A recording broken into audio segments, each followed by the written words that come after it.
नमस्कार, जय जोहार। साथियों, आप देख रहे हैं जागो पंच और जागो पंच लगातार आपके लिए लेके आ रहा है अंधविश्वास और पाखंड को खत्म करने के लिए एक पौराणिक कथाओं से ऐसी पुस्तकों के अंश जो आपके मन मस्तिष्क से अंधविश्वास और पाखंड को मिटा देंगे। तो साथियों, आइए चलते हैं पुस्तक की ओर। यह आज इसका 5वां भाग है। यानी 5वां भाग किसका? यानी देवी दुर्गा की आत्मकथा का आज 5वां भाग है। और पुस्तक का नाम जैसा आप सभी को पता है, महिषासुरमर्दिनी देवी दुर्गा, मेरी कहानी मेरा अंतर्द्वंद। साथियों, बड़ी ही मजेदार और रोचक कहानी लेखक ने इसमें लिखने का प्रयास किया है। लेखक हैं गंगा प्रसाद गंगेश जी।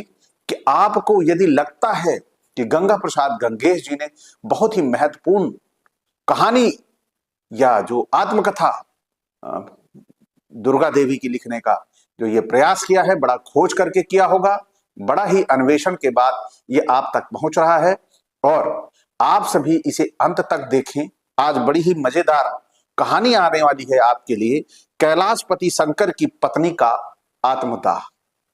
यानी कैलाशपति यानी भोलेनाथ शंकर जी, इनकी पत्नी ने क्यों अपने आप को जलाने का काम किया था, यानी अपने जीवन लीला को समाप्त करने का काम किया था, वह भी अग्नि के द्वारा।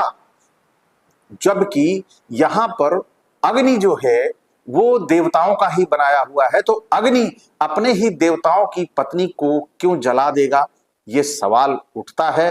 तो इन्हीं सवालों का जवाब कि आखिर अग्निदेव ने भोलेनाथ शंकर जी, शिव जी, महाकाल की पत्नी को जलाने का काम कैसे कर दिया। दूसरा, क्या अग्नि शिव से कोई नाता नहीं था, शिव से कोई रिलेशन नहीं था, शिव से कोई संबंध नहीं था, इसलिए ऐसा किया, या शिव के साथ अग्नि की कोई दुश्मनी थी, या इसके पीछे और भी अन्य कारण रहे होंगे। ये सब जानने के लिए आप अंतिम तक वीडियो सुने, आपको पता लगेगा। क्योंकि ये देवी दुर्गा की आत्मकथा है और देवी दुर्गा जो कहेंगी वो गलत नहीं कहेंगी, ये लेखक ने लिखा है। आइए चलते हैं पुस्तक की ओर। दक्ष प्रजापति ने एक विशाल यज्ञ किया जिसमें अपनी पुत्री और दामाद शंकर को आमंत्रित नहीं किया। सती काफी दुखी हुई, फिर भी बिना बुलाए अकेली यज्ञ में शामिल हो गई। यज्ञ में उनका भारी अपमान हुआ। निरादर सहन न होने के कारण सती ने यज्ञ की धधकती आग में कूदकर अपना जीवन समाप्त कर दिया। विष्णु ने इस घटना का खूब लाभ उठाया। क्या लाभ उठाया, इसे जानने के लिए आगे के पेज पर चलते हैं। एक समारोह बुलाकर विष्णु ने कैलाशपति को देवाधिदेव महादेव के नाम से सम्मानित किया। इसी समारोह में प्रजापति की छोटी पुत्री पार्वती, जो मात्र 21 वर्ष की थी, उसके साथ बड़ी धूमधाम से कैलाशपति का विवाह रचा दिया। अब कैलाशपति भोले शंकर से शिव शंकर हो गए। देवताओं ने इस रात्रि को महाशिवरात्रि कहा। साथियों, अब आपको पता चला होगा कि ये महाशिवरात्रि क्यों बना, महाशिवरात्रि कैसे हो गया, वो जो रात्रि थी। तो तभी से ये देवगण यानी ब्राह्मण, क्षत्रिय और वैश्य महाशिवरात्रि का त्योहार खूब धूमधाम से मनाते हैं। कौन लोग? देवगण। यानी देवगण कौन है? ब्राह्मण, क्षत्रिय, वैश्य महाशिवरात्रि का त्योहार धूमधाम से मनाते हैं, क्योंकि ये देवगणों की संख्या में आते हैं। देव है और शूद्र जो है वो देवगणों में नहीं आते। लेकिन आज हमारे देश में बहुतायत तौर पर हमारे जो शूद्र भाई हैं वह इसे बड़ी तन्मयता के साथ इस त्योहार को मनाने का काम करते हैं। आइए चलते हैं आगे, पुस्तक क्या कहती है। कैलाशपति शिवशंकर ने पार्वती के साथ विवाह करने के तुरंत बाद पार्वती दर्शन समारोह का आयोजन किया। इस समारोह में विशाल और भव्य आयोजन किया था। अन्य देशों के राजा भी आमंत्रित थे। कैलाश के तमाम प्रजाजन भी विशेष रूप से आमंत्रित थे और साथ में वहां की प्रजा भी आमंत्रित थी। समानता और भाईचारा का एक अनूठा उदाहरण था। इसमें किसी भी प्रकार का भेदभाव नहीं रखा गया था। इस समारोह का उद्घाटन स्वयं कैलाशपति यानी शंकर जी यानी शिव जी ने स्वयं किया।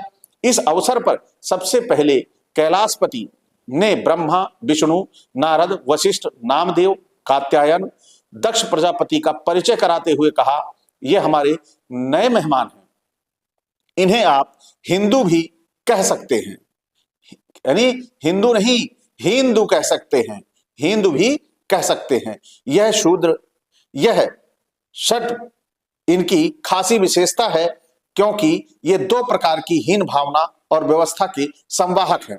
यानी ये हिंदू क्यों हैं?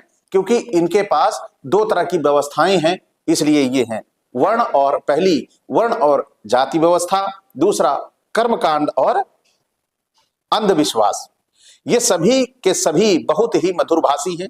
शंकर जी परिचय करा रहे हैं, बड़ा गौर से इस परिचय को आप सभी समझिएगा। कैसे उन्होंने परिचय कराया?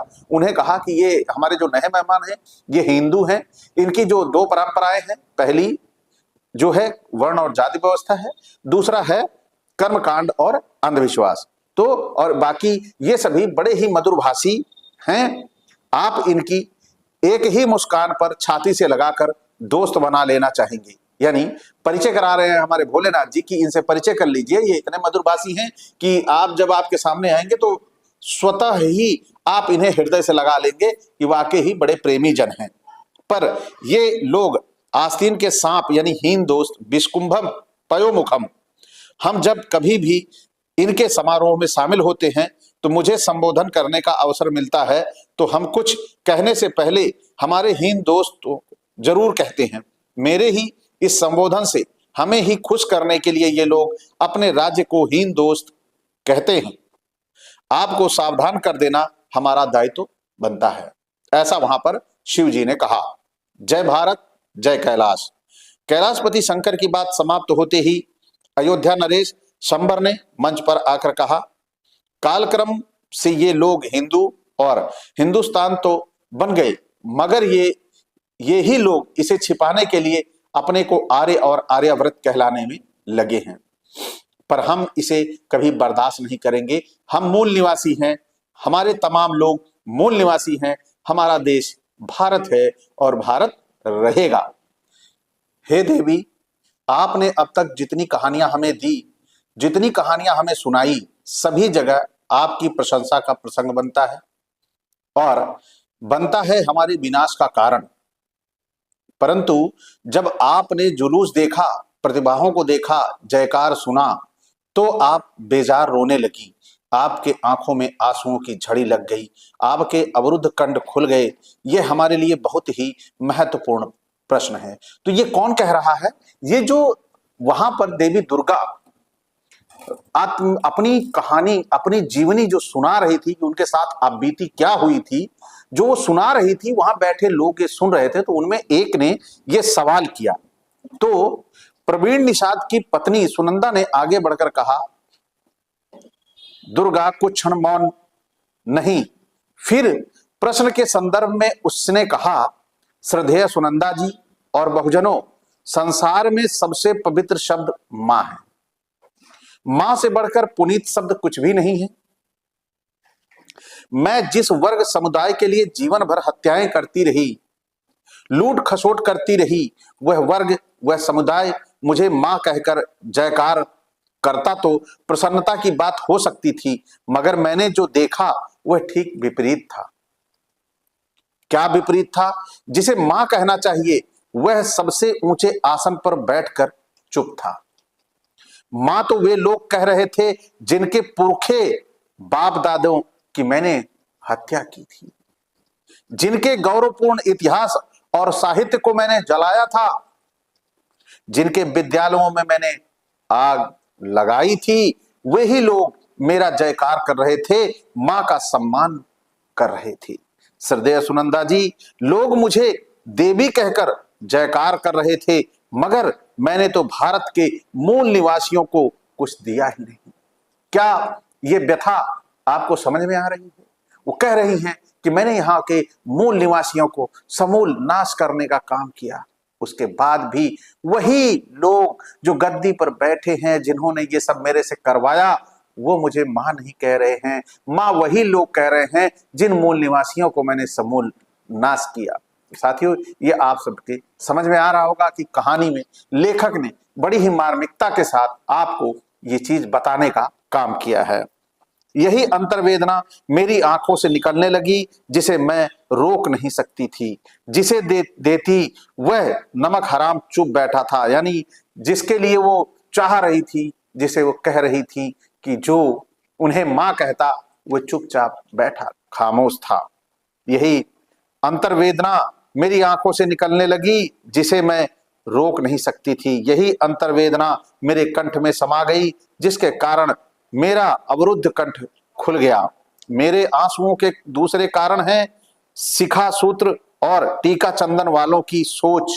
मुझे गंगा में छलांग लगाते देखकर इन लोगों ने सोचा मेरी मौत हो गई है, पर अब सबों के कारण मैं जिंदा हूं, यानी मैं अब आप सभी के कारण जिंदा हूं। उसने मेरी मूर्ति भी बना ली, आप देख रहे हैं मेरे 2 हाथ हैं, पर उसने 10 हाथ बना दिया। फिर आप ही बताएं, मैं रोऊं नहीं तो हंसूं? आप इस मार्मिकता का वर्णन जो सुन रहे हैं, आप सभी इसे अपने जेहन में एक बार ला के देखिए कि उस स्थिति पर आप होते तो क्या करते, वहां बैठे सुन रहे होते तो क्या करते। साथियों, बड़ी ही मजेदार और रोचक कहानी है। चलिए, तीसरा कारण है, वो क्यों व्यथित थी बता रही हैं। तीसरा कारण है प्रतिमाओं के जो दृश्य हैं, आप स्वयं चिंतन करें। जहां योद्धा लड़ रहा हो, उसके सामने संगीत और सुरा का दौड़ कितना उचित है। किसी योद्धा की छाती पर काला नाग डंक मार रहा है, उसे युद्ध के लिए ललकारा जाए, यह कौन सी युद्ध नीति है? यह निकृष्ट युद्ध नीति मेरे आंसुओं के कारण है। सच्चाई तो यह है कि मैंने कभी युद्ध किया ही नहीं। मुझे बचपन से मुस्कुराना सिखाया गया, मैं सदा मुस्कुराती रही और योद्धाओं को मोह जाल में फंसाती रही। यही मेरे संपूर्ण जीवन की कहानी है। तभी तो यशपाल कुम्हार वैश्याओं के आंगन की मिट्टी खरीद कर लाया था और उसी मिट्टी से दुर्गा, लक्ष्मी और सरस्वती की मूर्ति बनाया था। स्पष्ट है कि ये मूर्तियां वेश्याओं के हैं। इन्हें मां कहना मां का अपमान है। वेश्याएं कभी भला बर्छा और तलवार लेकर युद्ध नहीं करती हैं, उनके लिए तो नयन कटार ही काफी हैं। सुनंदा ने लोगों की ओर मुखातिब होकर कहा। बिल्कुल ठीक कहती हैं सुनंदा जी, मेरी छातियों में दूध नहीं बल्कि जहर भर दिया गया है। मैं मूल निवासी बहुजनों की मां नहीं हूं। मुझे मां कहना उनके विवेक शून्यता का प्रमाण है। सच्चाई तो यह है कि मेरी कोई संतान नहीं। ऐसा भी नहीं है कि मैं संतान को जन्म नहीं दे सकती हूं। मुझमें ऐसी कोई खराबी भी नहीं है। मैं जब चाहूं संतान को जन्म दे सकती हूं, मगर मुझे संतान उत्पन्न नहीं करने की ट्रेनिंग दी गई है। यही मेरा प्रशिक्षण है। मैं आप सबों को यह बता देना चाहती हूं कि मेरे साथ 9 स्त्रियां थी जो 9 दुर्गा के नाम से जानी जाती हैं। सभी के सभी निसंतान हैं। मेरे ही तरह सबको संतान जन्म देने की इजाजत नहीं थी। फिर भी हम सबों को मां कह रहे थे, जो मां का घोर अपमान है। जहां तक देवी कहने का प्रश्न है, हम तमाम बेरहमों ब्राह्मणों के लिए देवी जरूर है, क्योंकि हम सभी उसे सम्मान देते हैं। आप मूल निवासियों के लिए तो लेवी हूं, यानी लेने वाली हूं। दुर्गा ने सुनंदा का समर्थन किया।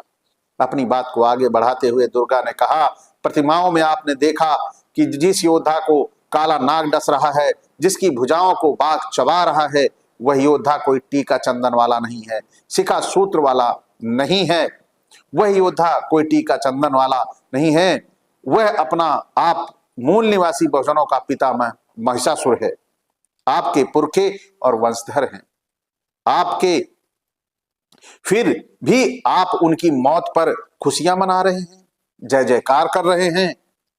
हत्यारों का आपके इसी सोच का पर मेरा अंतर्मन रो रहा है। आगे मैं इसी योद्धा की मौत की कहानी आपको बताने जा रही हूं, जो मेरे जीवन के साथ जुड़ा हुआ है। साथियों, यहां तक आपने सुना और देखा, दुर्गा ने अपने अंतर्द्वंद और अंतर्मन की जो व्यथा थी, वो मूल निवासियों को कह सुनाई।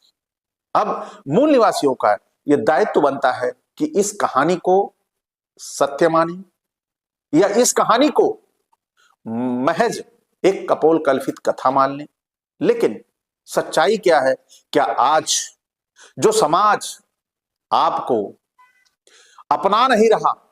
धर्म के नाम पर आपको अपना तो लेता है, लेकिन जाति के रूप में आपको अपमानित करता है, आपको नीचा दिखाता है, आपको अपने साथ लेता नहीं है।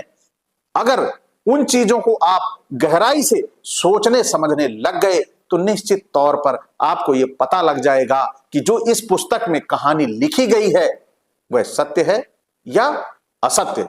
इसका निर्णय करना आपका काम है। मेरा काम था आप तक इन पुस्तक के अंशों को पहुंचाना और ये बताना कि वास्तव में सामाजिक ताने बाने के मूल्यांकन को स्वतः समझिए तो आपको पता लगेगा कि आप किस तरह से आप मूल निवासियों को ध्वस्त किया गया था। तो साथियों, यहीं पे मैं अपनी वाणी को विराम दूंगा और आपसे एक अपेक्षा करूंगा कि अगर आपको ये वीडियो अच्छा लगा हो तो लाइक करें। साथ ही जो साथी यहां तक नए देखते आए हो चैनल को सब्सक्राइब करना ना भूलें और बेल आइकन की घंटी दबा लें, जिससे जागो पंच का नोटिफिकेशन आपको मिल जाए कि अगला वीडियो आ गया है। तो साथियों, इसी के साथ मैं विदा चाहूंगा। नमस्कार, जय जोहार।